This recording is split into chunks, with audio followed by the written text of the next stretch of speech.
भारत इस दुनिया का सबसे यंग देश कहा जाता है क्योंकि भारत की 60% से ज्यादा पॉपुलेशन 35 साल से कम उम्र के लोगों की है। यानी कि जो वर्किंग पॉपुलेशन है इस दुनिया में सभी देशों की, उन वर्किंग पॉपुलेशन के हिसाब से भारत सबसे ज्यादा आगे है।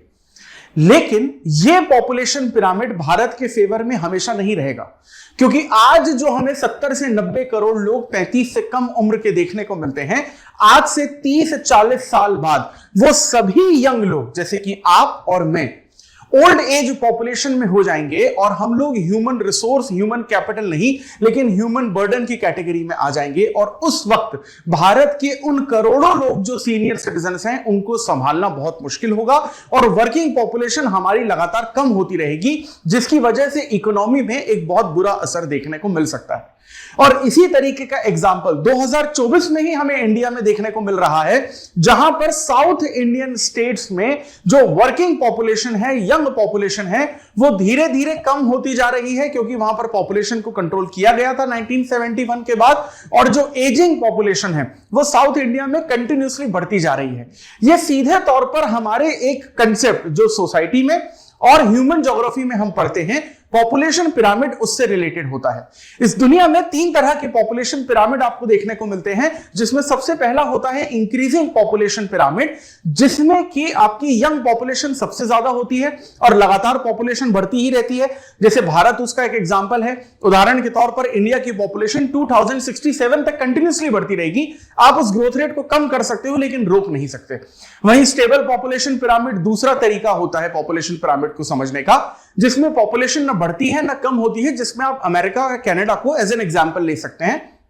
और वहीं जब हम लोग डिक्लाइनिंग पॉपुलेशन पिरामिड की बात करते हैं तो उसमें ईस्ट एशियन कंट्रीज, जिसमें जापान, कोरिया और कुछ वेस्टर्न यूरोपियन कंट्रीज आती हैं, जिनकी पॉपुलेशन कंटिन्यूसली गिरती जा रही है और उनकी इकोनॉमी पर एक बहुत बड़ा प्रॉब्लम क्रिएट हो रहा है। और इसी तरीके का प्रॉब्लम साउथ इंडिया में हमें देखने को मिला है। तो ये जो एजिंग पॉपुलेशन है किस तरीके से भारत की इकोनॉमी को नेगेटिवली इफेक्ट कर सकती है, इन सभी चीजों को आज के इस वीडियो में हम डिटेल में और आसान भाषा में समझने की कोशिश करेंगे। Welcome to Chahal academy, this is Anubhav Deepani. तो यहां पर हाल ही में यह हुआ है कि चंद्रबाबू नायडू ने, जो आंध्र प्रदेश के चीफ मिनिस्टर हैं, उन्होंने बेसिकली आंध्र प्रदेश के लोगों से, यानी आंध्र प्रदेश के जो रेसिडेंट है उनसे ये कहा है कि ज्यादा से ज्यादा आप बच्चे पैदा करिए, ताकि जो यंग पॉपुलेशन जो डिक्लाइन हो रही है कंटिन्यूसली आंध्र प्रदेश में, वो डिक्लाइनिंग या गिरती जो पॉपुलेशन या जनसंख्या है वो कम हो सके और वर्किंग पॉपुलेशन हमें ज्यादा मिल सके। यानी कि उन लोगों को यहां पर कहा गया है कि अगर आप 2 से कम बच्चे पैदा कर रहे हैं तो कृपया कर ऐसा ना करिए, आप अपनी फर्टिलिटी रेट को थोड़ा सा यहां पर इंक्रीज करिए, क्योंकि अगर यंग पॉपुलेशन पैदा नहीं होगी तो जो पॉपुलेशन अभी यंग है 30-40 साल बाद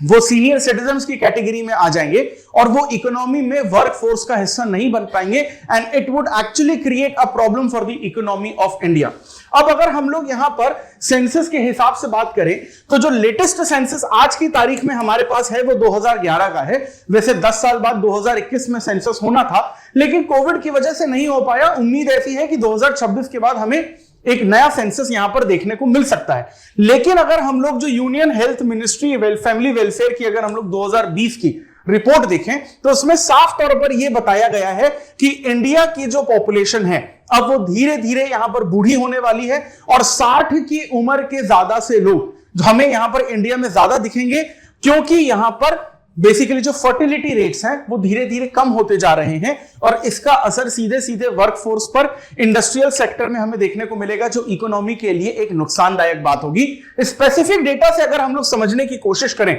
तो 2011 के सेंसस में अगर हम लोग देखें तो जो 14 साल से कम उम्र के बच्चे भारत में हैं वो करीबन 30.9% है।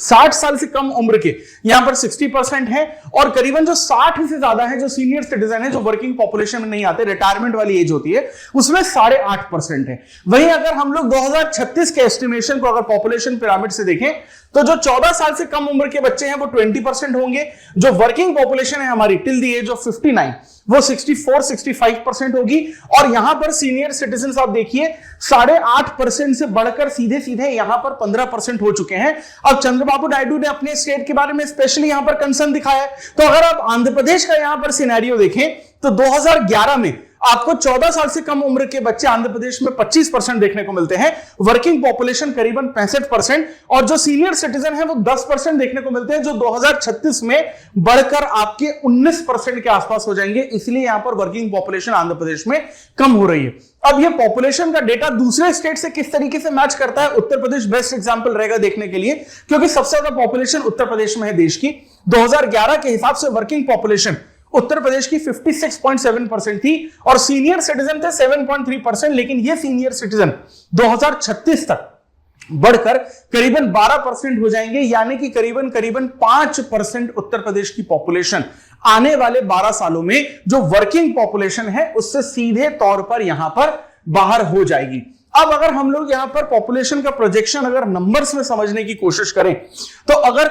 ओवरऑल हम लोग ग्रोथ देखते हैं तो 5 ऐसे स्टेट्स हमें देखने को मिलेंगे जिनकी पॉपुलेशन का सबसे ज्यादा योगदान रहने वाला है आने वाले 12 सालों में, क्योंकि 2011 से लेकर 2036 तक टोटल जो पॉपुलेशन बढ़ेगी इंडिया की, जिसमें से आधी बढ़ चुकी है और आधी अभी बढ़ने वाली है, वो 31 करोड़ के आसपास है, जिसमें सबसे ज्यादा अगर हम लोग देखें तो 17 करोड़ जो हैं वो इन सिर्फ 5 स्टेट जिसमें बिहार, यूपी, महाराष्ट्र, बंगाल और मध्य प्रदेश में आएगा, जिसमें उत्तर प्रदेश अकेला 19% यहां पर कंट्रीब्यूशन देने वाला है। वहीं अगर सदर्न स्टेट्स के कंट्रीब्यूशन की बात करते हैं, जिसमें आपके पांचों के पांचों आपके साउथ इंडियन स्टेट्स आ जाते हैं, तो उसमें यहां पर कंट्रीब्यूशन जो है वो काफी ज्यादा कम है, यानी कि लगभग सिर्फ 3 करोड़ के आसपास का है। और अगर एजेड पॉपुलेशन की हम लोग यहां पर बात करें तो 2011 में जो एजेड पॉपुलेशन इंडिया की सिर्फ 10 करोड़ थी, वो 2036 में यानी आने वाले 12 सालों में बढ़कर करीबन 23 करोड़ होने वाली है, यानी 13 करोड़ लोग जो हैं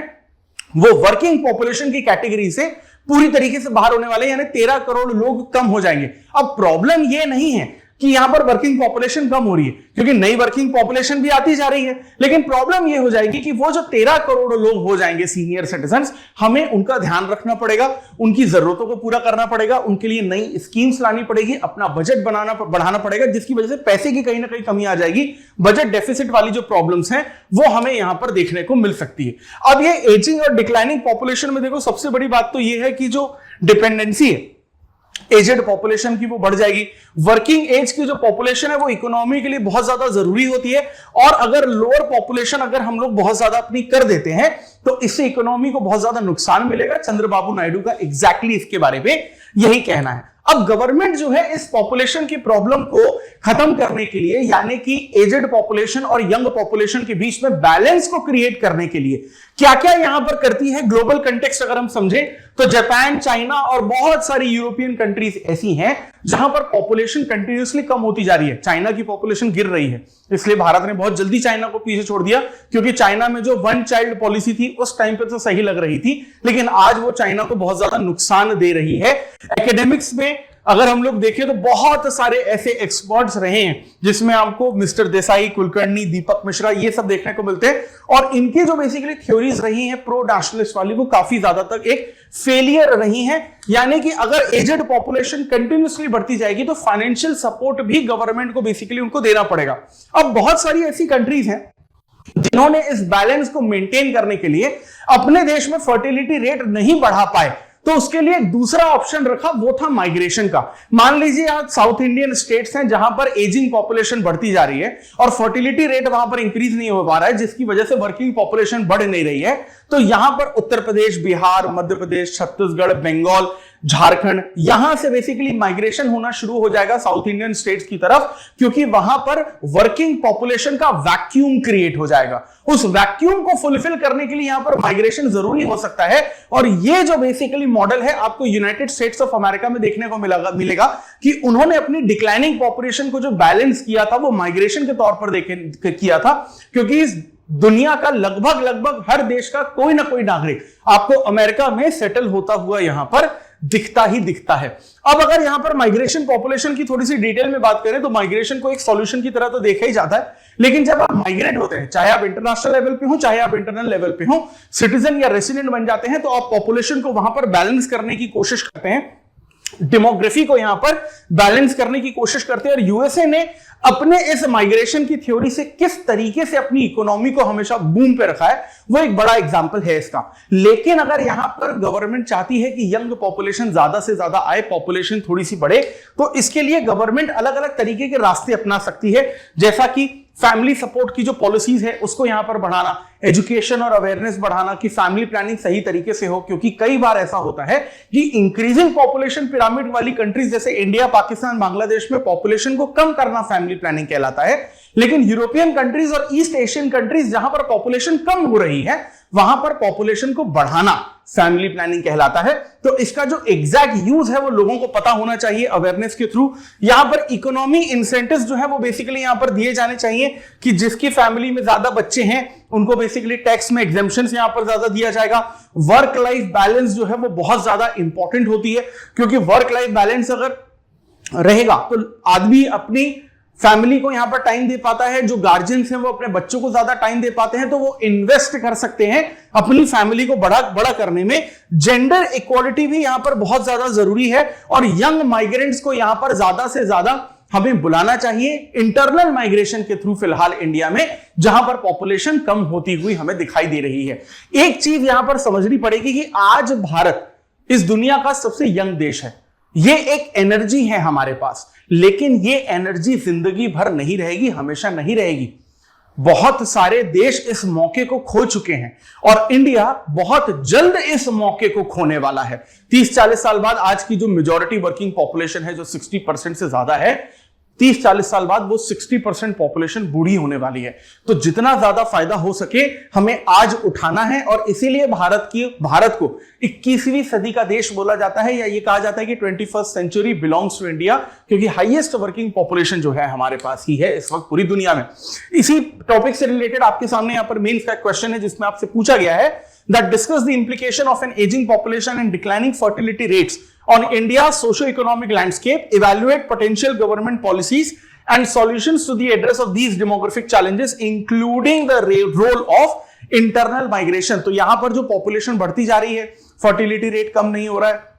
इसका क्या असर होगा इंडिया के सोशल और इकोनॉमिक सिनेरियो में, और किस तरीके से इंटरनल माइग्रेशन जो है वो इस प्रॉब्लम को यहां पर सॉल्व कर सकता है। इसकी आंसर राइटिंग की प्रैक्टिस जरूर करिएगा और इसी तरीके के इंपॉर्टेंट और कंसेप्चुअल टॉपिक्स को अगर आप डिटेल में और आसान भाषा में समझना चाहते हैं, जो आपकी यूपीएससी सिविल सर्विसेज एग्जामिनेशन की प्रिपरेशन को और आसान बना सकता है, so for that please stay tune to Chahal academy. और ये फैमिली प्लानिंग, पॉपुलेशन, डेमोग्राफिक और इंडिया की जनसंख्या से रिलेटेड जो नई प्रॉब्लम है, अगर आप चाहते हैं इस देश के हर नागरिक को, न्यूली मैरिड कपल को पता चले, तो इस वीडियो को ज्यादा से ज्यादा लाइक और शेयर करिए and subscribe to Chahal academy for continuously these type of contents. This is Anubhav Deepani signing off. I will see you in the next video. Thank you very much.